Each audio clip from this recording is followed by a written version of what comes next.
লাব্বাইক ধ্বনিতে মুখর আরাফাতের ময়দান। কাল মিনায় পশু কোরবানির মাধ্যমে শেষ হবে হজের মূল আনুষ্ঠানিকতা। ঈদে সড়ক পথে বেশি ভাড়া আদায়, অভিযোগ অস্বীকার স্বরাষ্ট্র উপদেষ্টা। ট্রেনে উপচে পড়া ভিড়, লঞ্চে ব্যবস্থাপনায় খুশি নৌ পরিবহন উপদেষ্টা। জমেছে পশুর হাট, ছোট গরুর চাহিদা বেশি। ৮০-৮৫ লাখ পিস চামড়া সংগ্রহের টার্গেট, নির্ধারিত দাম নিয়ে সংশয়।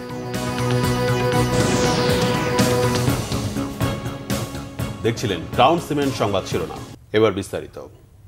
এবার ঈদের প্রধান জামাত অনুষ্ঠিত হবে জাতীয় ঈদগাহ ময়দানে। ঈদের দিন সকাল 7:30টায় জামাতে অংশ নিতে পারবেন ৩৫,০০০ মুসল্লি। বৃহস্পতিবার সকাল 10টায় জাতীয় ঈদগাহ পরিদর্শন করেন ঢাকা দক্ষিণ সিটি কর্পোরেশনের প্রশাসক মোহাম্মদ শাহজাহান মিয়া। নিরাপত্তার স্বার্থে মুসল্লিদের জায়নামাজ নিয়ে না আসার অনুরোধ করেছেন প্রশাসক। এ সময় তিনি কথা বলেন কোরবানির বর্জ্য অপসারণ নিয়েও। জানান বর্জ্য ১২ ঘণ্টার মধ্যে অপসারণ করা হবে। এজন্য ১০,০০০ পরিচ্ছন্নতা কর্মী এবং ২০০টি ট্রাক প্রস্তুত রাখা হয়েছে। ঈদ জামাত, কোরবানির হাট ও বর্জ্য ব্যবস্থাপনার জন্য সংশ্লিষ্ট কর্মকর্তা কর্মচারীদের ঈদের ছুটি বাতিল করা হয়েছে। লন্ডনের উদ্দেশ্যে ঢাকা ছেড়েছেন বিএনপির ভারপ্রাপ্ত চেয়ারম্যান তারেক রহমানের স্ত্রী ডক্টর জুবাইদা রহমান। বৃহস্পতিবার বেলা 11টায় কাতার এয়ারওয়েজের একটি ফ্লাইটে হজরত শাহজালাল আন্তর্জাতিক বিমানবন্দর থেকে লন্ডনের উদ্দেশ্যে যাত্রা করেন তিনি। এর আগে সকালে পরিবারের সদস্যদের কাছে বিদায় নিয়ে গুলশানের নিজ বাসভবন থেকে বিমানবন্দরের উদ্দেশ্যে রওনা দেন ডক্টর জুবাইদা রহমান। ঢাকায় 1 মাস ব্যস্ত সময় কাটিয়ে লন্ডনে স্বামী ও কন্যার সাথে ঈদ উল আজহা উদযাপন করবেন তিনি। গত 6 মে থেকে ঢাকায় অবস্থানকালে বিভিন্ন ঘরোয়া ও পারিবারিক আয়োজনে ব্যস্ত সময় কাটান জুবাইদা রহমান। দীর্ঘ 17 বছর পর গত 6 মে বিএনপি চেয়ারপারসন খালেদা জিয়ার সাথে যুক্তরাজ্য থেকে দেশে ফেরেন ডক্টর জুবাইদা রহমান। তিনি সাবেক নৌবাহিনী প্রধান রিয়ার অ্যাডমিরাল মাহবুব আলী খানের কন্যা। 17 বছর আগে 2008 সালের 11 সেপ্টেম্বর তারেক রহমানের সাথে দেশ ছেড়েছিলেন ডক্টর জুবাইদা রহমান।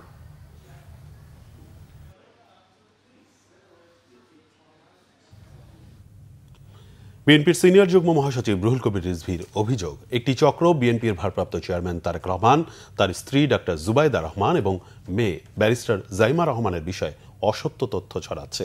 মূলত এআই এর মাধ্যমে, সামাজিক যোগাযোগ মাধ্যমে এসব অপপ্রচার করা হচ্ছে বলে দাবি করেন রুহুল কবির রিজভী। এ বিষয়ে আইনি পদক্ষেপ নেওয়ার কথাও বলেন তিনি। বলেন, উদ্দেশ্য প্রণোদিতভাবে জিয়া পরিবারকে নিয়ে অনলাইনে অপপ্রচার চালাচ্ছে একটি চক্র। এ বিষয়ে বিভ্রান্ত না হতে সবার প্রতি আহ্বান জানান বিএনপির সিনিয়র যুগ্ম মহাসচিব। তিনি বলেন, অনলাইনে অপপ্রচারের মাধ্যমে ফৌজদারি অপরাধ করছে ষড়যন্ত্রকারীরা।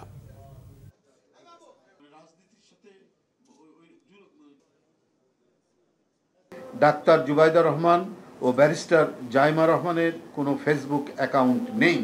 সুতরাং তাদের নামে ফেসবুকে পোস্ট করা কোনো মন্তব্যে জনগণ বিভ্রান্ত না হওয়ার জন্য আমরা অনুরোধ করছি। যারা তাদের নাম দিয়ে এই সমস্ত ফেসবুক বা বিভিন্ন যোগাযোগ মাধ্যমে নানা কথা বক্তব্য পোস্ট করছেন, এটা সর্বৈব এবং সম্পূর্ণরূপে মিথ্যা, বানোয়াট, অসত্য এবং ভিত্তিহীন। প্রিয়জনের সাথে ঈদ ভাগাভাগি করতে রাজধানী ছাড়ছেন নগরবাসী। চাপ বেড়েছে সড়কপথে। বরাবরের মতো এবারও আছে বাড়তি ভাড়া আদায়ের অভিযোগ। তবে স্বরাষ্ট্র উপদেষ্টার দাবি, নেওয়া হচ্ছে না বাড়তি ভাড়া। এদিকে ঈদযাত্রা নির্বিঘ্ন করতে আইন শৃঙ্খলা বাহিনীর পাশাপাশি কাজ করছে সেনাবাহিনী। বিস্তারিত ফজলে রাব্বির প্রতিবেদনে। গন্তব্য আলাদা, তবে উপলক্ষ এক। প্রিয়জনের সঙ্গে ঈদ উদযাপন করতে নগরবাসীর এই ছুটে চলা। পরিবারের সঙ্গে ঈদের আনন্দ ভাগাভাগি করে নিতে কেউ কেউ ঝুঁকি নিয়েই ট্রাক পিকআপে করে বাড়ি ফিরছেন।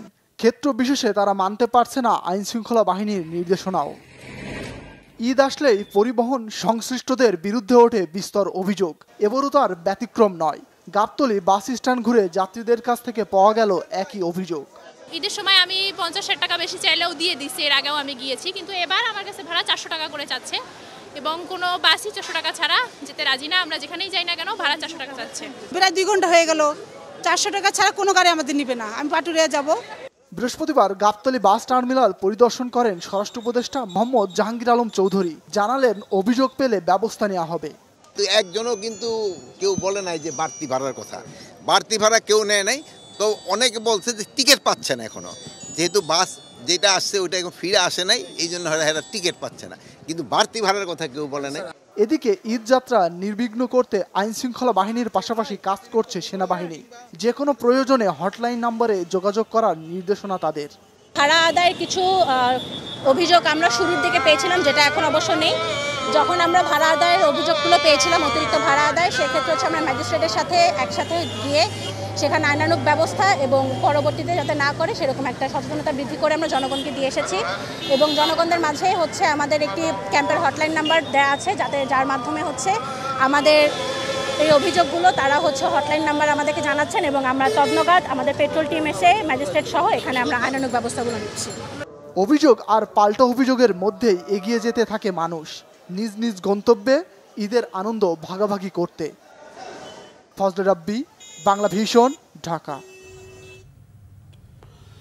ঢাকা টাঙ্গাইল যমুনা সেতু মহাসড়কে অতিরিক্ত গাড়ির চাপে এলেঙ্গা থেকে যমুনা সেতু পর্যন্ত দেখা দিয়েছে 10 কিলোমিটার জুড়ে থেমে থেমে যানজট। ভোগান্তিতে ঈদে ঘরমুখ যাত্রীরা। বৃহস্পতিবার ভোর থেকে মহাসড়কে টাঙ্গাইলের অংশে যানজটের সৃষ্টি হয়। মহাসড়কের বেশ কয়েক জায়গায় গাড়ি বিকল হওয়ার কারণে দীর্ঘ এলাকা জুড়ে যানজটে ঘরমুখ মানুষ চরম দুর্ভোগে। পুলিশ জানায়, হঠাৎ মহাসড়কে অতিরিক্ত যানবাহনের চাপে যমুনা দিয়ে সিরাজগঞ্জ অংশে গাড়িগুলো ঠিকমতো যেতে পারছে না। এদিকে সকাল থেকে গাজীপুরে ঢাকা টাঙ্গাইল মহাসড়কের চন্দ্রা এবং ঢাকা ময়মনসিংহ মহাসড়কের চান্দনা চৌরাস্তা দিয়ে বাড়ি ফিরছে মানুষ। ঢাকা ময়মনসিংহ মহাসড়কের টঙ্গী এলাকা ও ভোগড়া বাইপাস থেকে শালনা 3 কিলোমিটার, ঢাকা টাঙ্গাইল মহাসড়কের চন্দ্রা ও এর আশপাশের 5 কিলোমিটার এলাকায় যানবাহনের অতিরিক্ত চাপ থাকায় যানজট তৈরি হয়। অন্যদিকে ঈদ যাত্রায় দক্ষিণবঙ্গের প্রবেশপথ ঢাকা মাওয়া এক্সপ্রেসওয়ে হয়ে নিজ গন্তব্যে ছুটছে দক্ষিণবঙ্গের 21 জেলার মানুষ। তবে বেলা বাড়ার সাথে সাথে পদ্মা সেতুর টোল প্লাজায় বাড়ছে যানবাহনের চাপ। ঘরমুখ মানুষের ঢল নেমেছে দেশের দক্ষিণ পশ্চিমাঞ্চলের 21 জেলার যাত্রীদের প্রধান প্রবেশদ্বার পাটুরিয়া, দৌলতদিয়া ও আরিচা কাজিরহাট নৌ রুটেও রয়েছে যানবাহনের চাপ। তবে কোনো রকম ভোগান্তি ছাড়াই পার হচ্ছেন যাত্রী ও যানবাহন। যাত্রীদের সুবিধার্থে 20টি লঞ্চও চলাচল করছে। আগের মতো জৌলুস না থাকলেও ঈদকে সামনে রেখে যাত্রী সমাগম কিছুটা বেড়েছে লঞ্চ টার্মিনাল সদরঘাটে। সময় বেশি লাগলেও আরামদায়ক ভ্রমণের জন্য অনেকেই পরিবার পরিজন নিয়ে চড়ছেন লঞ্চে। তবে আশানুরূপ যাত্রী না থাকায় হতাশ পরিবহন সংশ্লিষ্টরা। আর দক্ষিণবঙ্গের যাত্রীদের নৌপথমুখী করতে সদরঘাটে আসার জন্য এক্সপ্রেসওয়ে নির্মাণের পরিকল্পনার কথা জানালেন নৌ পরিবহন উপদেষ্টা ডক্টর এম শাকওয়াত হোসেন। লিটন খানের ক্যামেরায় আরও জানাচ্ছেন মামুন আবদুল্লাহ। রাজধানীর একমাত্র লঞ্চ টার্মিনাল সদরঘাট চিরচেনা সেই রূপ না থাকলেও প্রতিবারের মতো এবারেরও ঈদে রয়েছে বাড়তি প্রস্তুতি। কিছুটা স্বস্তি আর পরিবারকে বাড়তি সময় দিতে অনেকেই শেকড়ের টানে নদীপথের যাত্রাকেই বেছে নিয়েছেন।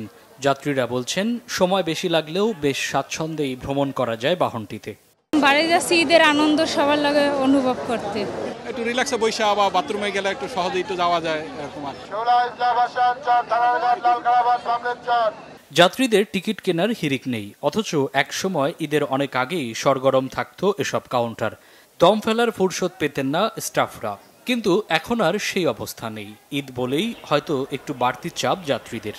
পরিমাণ মানুষ উঠছে মানে বলার বাইরে, ভিতরে পা রাখার মতো জায়গা নাই, তারপরে কোনো লঞ্চ ছাড়ে না। আমাদের লঞ্চ ছাড়া যাওয়ার কোনো রাস্তা নাই, তো এই জন্য লঞ্চে যাইতে হয়। আগে মোটামুটি ভালো হইতো, কারণ ট্রিপও কম, ব্রিজ হওয়ার কারণে অনেক নর্মাল হয়ে গেছে। আর মাসে হইলে 5 ট্রিপ। এদিকে সদরঘাট পরিদর্শনে এসে লঞ্চ ব্যবস্থাপনা নিয়ে সন্তুষ্টির কথা জানান নৌ পরিবহন উপদেষ্টা ডক্টর এম শাকওয়াত হোসেন। যানজট এড়াতে লঞ্চঘাট পর্যন্ত এক্সপ্রেসওয়ে নির্মাণের পরামর্শ তার। ঈদ পার্বণের মধ্যে যে ধরনের যাত্রীরা যাতায়াত করেন তাদের জন্য রাস্তাও যথেষ্ট নয়। তো সেই কারণে আমি মনে করি, বহুদিন আগে থেকে বলেছি, যতজন মেয়র হয়েছেন, যতজন মেয়র হওয়ার চেষ্টা করেছেন, যে আপনারা একটা এক্সপ্রেসওয়ে তৈরি করেন উপরে। যাত্রী চাপ সামাল দিতে বিভিন্ন রুটে স্পেশাল লঞ্চ রিজার্ভ আছে বলে জানায় কর্তৃপক্ষ। পদ্মা সেতু হওয়ার পরে সদরঘাটের সেই চিরচেনা জৌলুস না থাকলেও আরামদায়ক এবং স্বস্তির খোঁজে অনেকেই বেছে নিচ্ছেন লঞ্চ ভ্রমণকে। নদীপথের ঈদযাত্রা হোক আরামদায়ক এবং নিরাপদ, এমনটাই প্রত্যাশা সকলের। মামুন আবদুল্লাহ, বাংলা ভিশন, ঢাকা। বৃষ্টি কাদা উপেক্ষা করে সকাল থেকেই জমজমাট রাজধানীর কোরবানির পশুর হাটগুলো। ক্রেতা বিক্রেতারা বলছেন, গত বছরের তুলনায় এবার দাম সহনীয়, চাহিদা বেশি ছোট দেশীয় গরুর। শেষ 2 দিনে বেচাকেনা বেশি হবে এমন প্রত্যাশা হাট সংশ্লিষ্টদের। শহীদুল ইসলামের ক্যামেরায় নাবিল জাহাঙ্গীরের রিপোর্ট। সকাল থেকেই গুড়ি গুড়ি বৃষ্টি, কাদা জমেছে পশুর হাটে। ছাতা মাথায় ক্রেতা বিক্রেতা কেউ কেউ ভিজছেন। তবে এরই মধ্যে চলছে দর কষাকষি। শেষ সময়ে এসে জমজমাট তেজগাঁও শিল্প এলাকার গরুর হাট। দেশের বিভিন্ন জেলা থেকে কোরবানির পশু নিয়ে হাটে এসেছেন ব্যবসায়ীরা। গরু বেশি থাকায় হাটের সীমানা ছাপিয়ে আশেপাশের রাস্তাতেও দাঁড়াতে বাধ্য হয়েছেন অনেকে। বিক্রি নিয়ে মিশ্র প্রতিক্রিয়া তাদের। ভাই এটার নাম হচ্ছে রুস্তম, তার লাইভ 980 কেজি, 64 কেজি হাইট আছে, সাইওয়াল ঘির এই গরুটা। ইনশাল্লাহ আমার দাম চাও 18 লাখ। আমরা গরু বিক্রি করবো, তো কাস্টমার আসলে আমরা কমাই দিব। আমরা কালকে চাচ্ছি 2,70,000, আজকে চাচ্ছি 2,20,000। তো আমাদের দাম হচ্ছে 1,80,000, 85,000, 90 পর্যন্ত হচ্ছে। তো আমরা ছাড়ে দিব আর কি। গরুর বাজার অনেক কম। গরু আনছিলাম মনে করেন 24টা, এটা নিয়ে মনে করেন 5টা গরু বিক্রি করা হলো। রাজধানীর বিভিন্ন প্রান্ত থেকে এখানে আসা ক্রেতারা বলছেন, গত বছরের তুলনায় এবছর গরুর দাম কিছুটা সহনীয়। এখানে মাশাআল্লাহ বেশ সুন্দর সুন্দরই গরু। আমার মনে দাম খুব বেশি না, আমার মনে হয় যে কম, একটু কম আছে গতবার থেকে। অনেকগুলা গরু দেখছি, সবগুলাই ভালো লাগছে। কেমন গরু পছন্দ?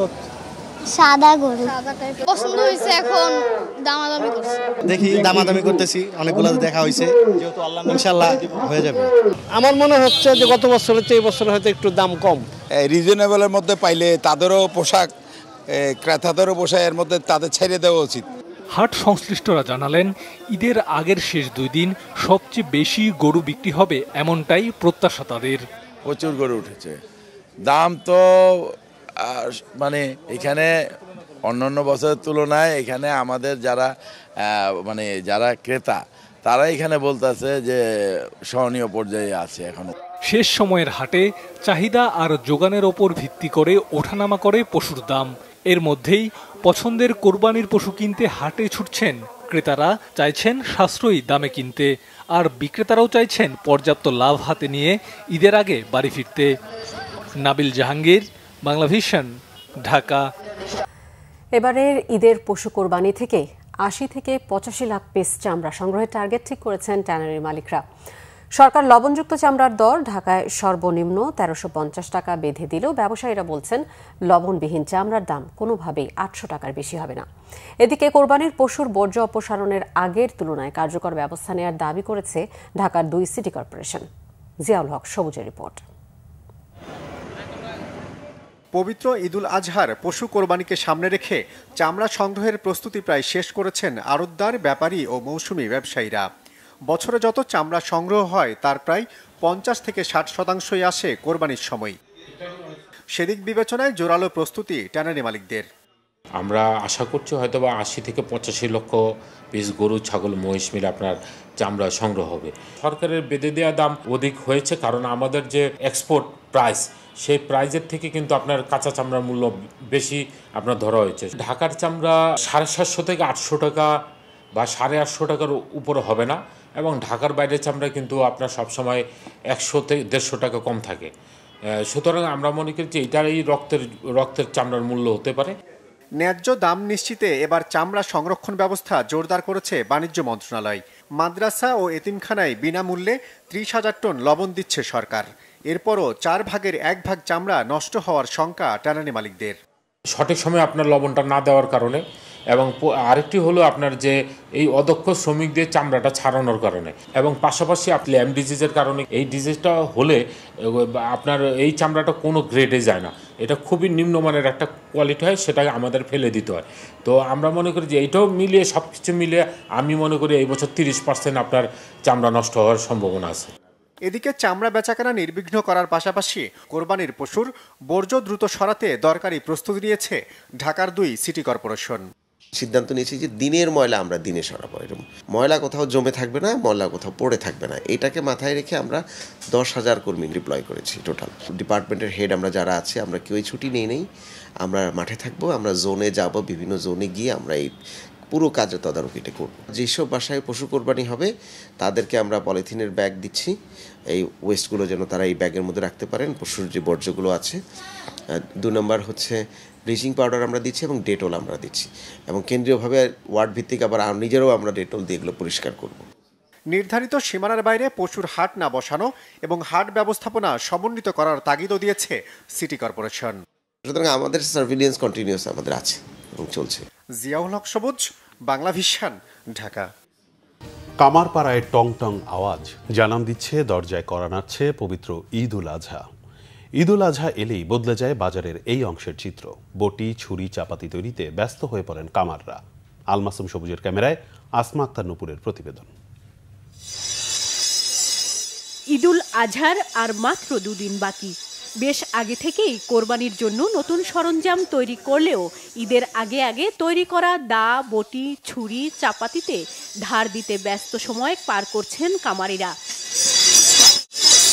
রাজধানীর কাউরন বাজারের প্রতিটি কামারের দোকানে দা, ছুরি, চাপাতি সহ পশু কোরবানির সরঞ্জাম বিক্রিতে ব্যস্ত সময় পার করছেন দোকানিরা। মনে হয় 300-400 টাকা কম। আর এবার কোনো সন্ত্রাস নাই, সাদাবাজ নাই, কিছু নাই। অন্য যে প্রাইস আমরা রাখছি এটাও একটা রিজনেবল প্রাইস আমরা রাখতেছি। কাস্টমারেরও মোটামুটি চাহিদা আছে। কোরবান কাজ দিতে পারে, কাজ দিতে পারে না, যা দিতে পারে হ্যাঁ কি না, যা দিতে পারে না কি করে। সাধারণ মানুষের কাছে সারা বছর দা, ছুরি, চাপাতির তেমন চাহিদা না থাকলেও কোরবানির সময় এসবের প্রয়োজন পড়ে। তাই তো সময়টা কামারপাড়ায় ভিড় বাড়ে ক্রেতাদের। আমি কিন্তু অনভিজ্ঞ, আমি ওদের উপরে ছেড়ে দেই যে বাবা আমাকে ঠকায় না। এখানে ছুরি দা কিনতে আসছি, আর কিছু পুরাতন দা ছিল সেগুলো ধার দিতে আসছি, ধার করে সান দিতে আসছি। ঈদ সামনে রেখে 15-16 ঘন্টা নিরলসভাবে কাজ করে যাচ্ছেন কামারিরা। সারা বছর এই শিল্পের কদর না থাকলেও ঈদুল আজহায় এর কদর বেড়ে যায় কয়েক গুণ। এই অল্প সময়ে সারা বছরের ব্যবসা পুষিয়ে নেয়ার আশা কামারিদের। আসমা আক্তার নূপুর, বাংলা ভিশন, ঢাকা। ঈদ উল আজহার জামাতের জন্য প্রস্তুত কিশোরগঞ্জের ঐতিহাসিক শোলাকিয়া ঈদগাহ ময়দান। মুসল্লিদের আসা যাওয়ার জন্য থাকছে ভৈরব ও ময়মনসিংহ থেকে 2টি স্পেশাল ট্রেন। জামাতে ইমামতি করবেন মুফতি আবুল খায়ের মোহাম্মদ সাইফুল্লাহ। কিশোরগঞ্জ থেকে নাসিম খানের তথ্যছবিতে রিপোর্ট। প্রতিবারের মতো এবারও কিশোরগঞ্জের ঐতিহাসিক শোলাকিয়া ঈদগাহ ময়দানে হবে বৃহত্তম ঈদ জামাত। এরই মধ্যে মাঠে আগাছা পরিষ্কার সহ ছোট ছোট গর্তে মাটি ফেলে ঢেলে সাজানো হয়েছে ঐতিহাসিক এই ঈদগাহ মাঠটি।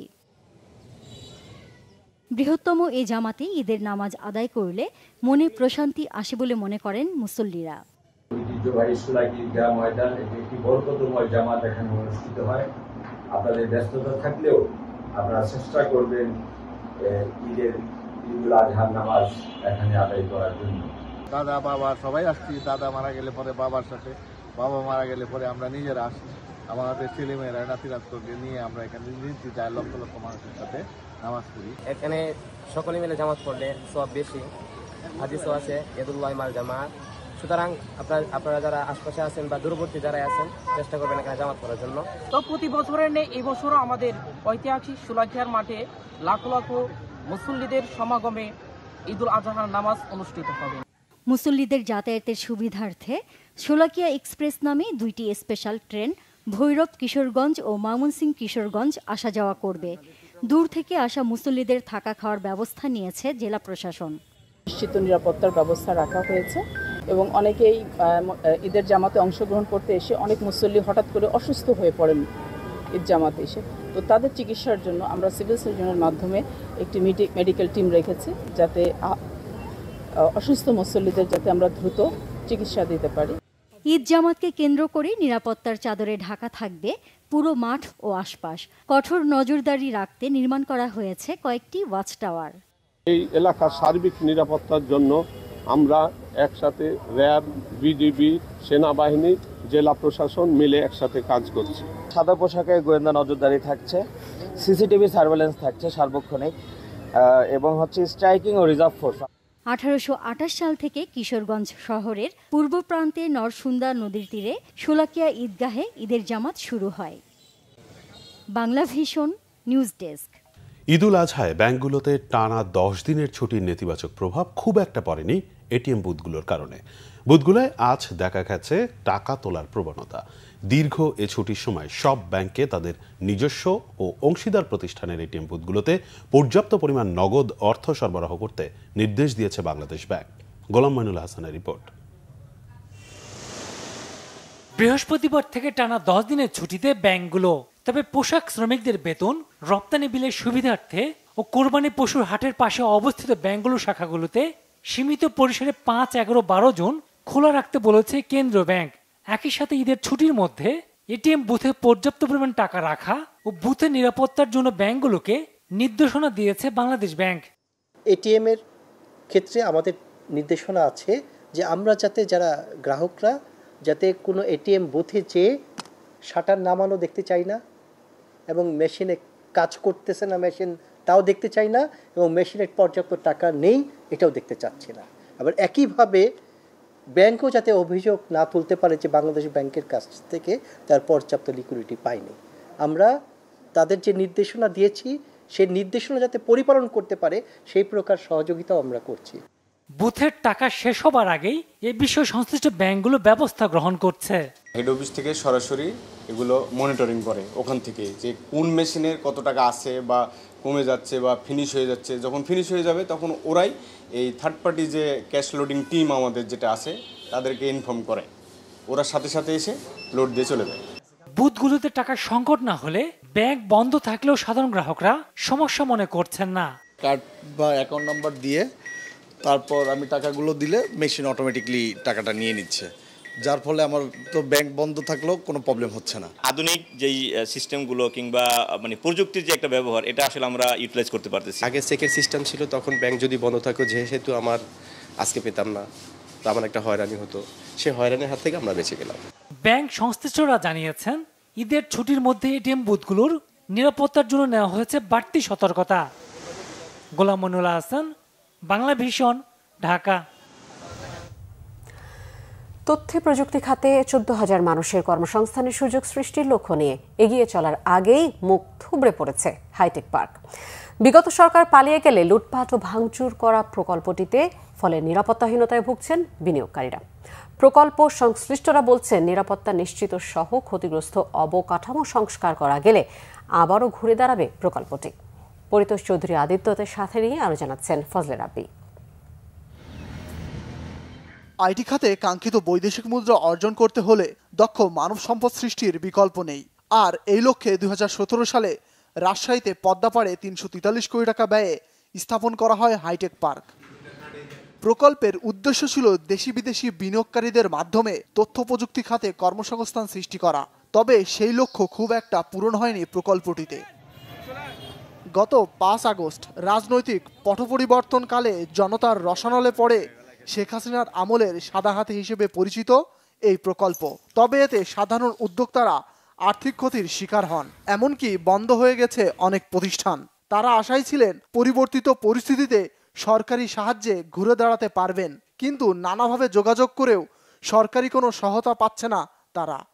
এখানে গ্লাস থেকে শুরু করে computer, desk, table, carpet, even উপরের যে সিলিং, ইন্টেরিয়র সবকিছুই নষ্ট হয়। নিজের চোখে দেখেছি যে হচ্ছে আমাদের সামনে দিয়ে সবকিছু হচ্ছে লুটপাট করে নিয়ে যাচ্ছে। সিম্পল একটা কাগজ পর্যন্ত তারা নিয়ে যাচ্ছে যে সেটা দিয়ে তারা হচ্ছে চুলা জ্বালাবে। যা ছিল সবগুলোই লুট হয়ে গেছে। তো লুট হওয়ার পরে হাইটেক পার্ক কর্তৃপক্ষ তদন্ত করেছে, একাধিকবার তদন্ত করেছে। তারা 32 কোটি টাকার মতো তদন্ত দেখিয়েছে এবং অর্থ মন্ত্রণালয় পাশও করেছে। বাট আমরা আজকাল করে কিন্তু এখন পর্যন্ত আমাদের ক্ষতিপূরণের টাকা পাইনি। একই তদন্তকারী কর্মকর্তা কিন্তু 3বার তদন্ত করেছেন। অফিস অলরেডি তালা লেগে গেছে, কোনো কর্মচারীদের আমরা বেতন দিতে পারছি না, তারা কর্মক্ষম বেকার হয়ে গেছে। হাইটেক পার্ক কর্তৃপক্ষ বলছে ক্ষতিগ্রস্তদের তালিকা অর্থ মন্ত্রণালয়ে পাঠানো হয়েছে, দ্রুতই অর্থ সহায়তার আশ্বাস দেন তারা। যদি অর্থ বিভাগ যদি আমাদেরকে বলে যে হাইটেক পার্কের নিজের অর্থায়নে বেসরকারি যে ক্ষতিগুলো হয়েছে, ব্যক্তিগত ক্ষতি হয়েছে, ওদিক থেকে দেয়া হোক, তাহলে আমাদের কোনো নেই। কিন্তু আমরা যদি বেসরকারি কোনো বিনিয়োগকারীদের যে ল্যাপটপ চুরি হয়েছে, তার ফার্নিচার নষ্ট হয়েছে, তার ক্ষতিপূরণ দাও, ওরা যদি আমাদের কাছে লিখিতভাবে দেয় তাহলে আমরা অডিট থেকে বাঁচবো, আমাদের টাকা রিলিজ করা আমাদের কোনো সমস্যা নেই। দেশের অর্থনীতিকে সঠিক ট্র্যাকে ফেরাতে বড় ভূমিকা রাখতে পারে তথ্য ও প্রযুক্তি খাত। তাই এই ব্যাপারে সংশ্লিষ্টদের নজর দেওয়ার দাবি জানিয়েছে উদ্যোক্তারা। ফজলে রাব্বি, বাংলা ভিশন, ঢাকা। সংবাদ শেষ করব আমরা, তার আগে শিরোনামগুলো জানিয়ে দেব আরো একবার।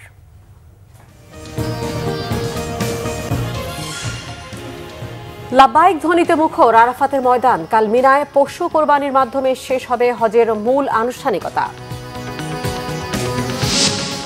ঈদের সড়ক পথে বেশি ভাড়া আদায়, অভিযোগ অস্বীকার স্বরাষ্ট্র উপদেষ্টার। ট্রেনে উপচে পড়া ভিড়, লঞ্চে ব্যবস্থাপনায় খুশি নৌ পরিবহন উপদেষ্টা। জমেছে পশুর হাট, ছোট গরুর বেশি চাহিদা। ৮০ থেকে ৮৫ লাখ পিস চামড়া সংগ্রহের টার্গেট, নির্ধারিত দাম নিয়ে সংশয়।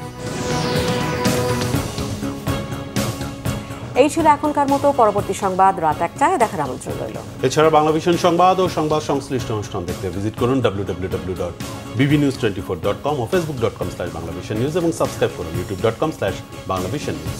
ধন্যবাদ। শুভরাত্রি।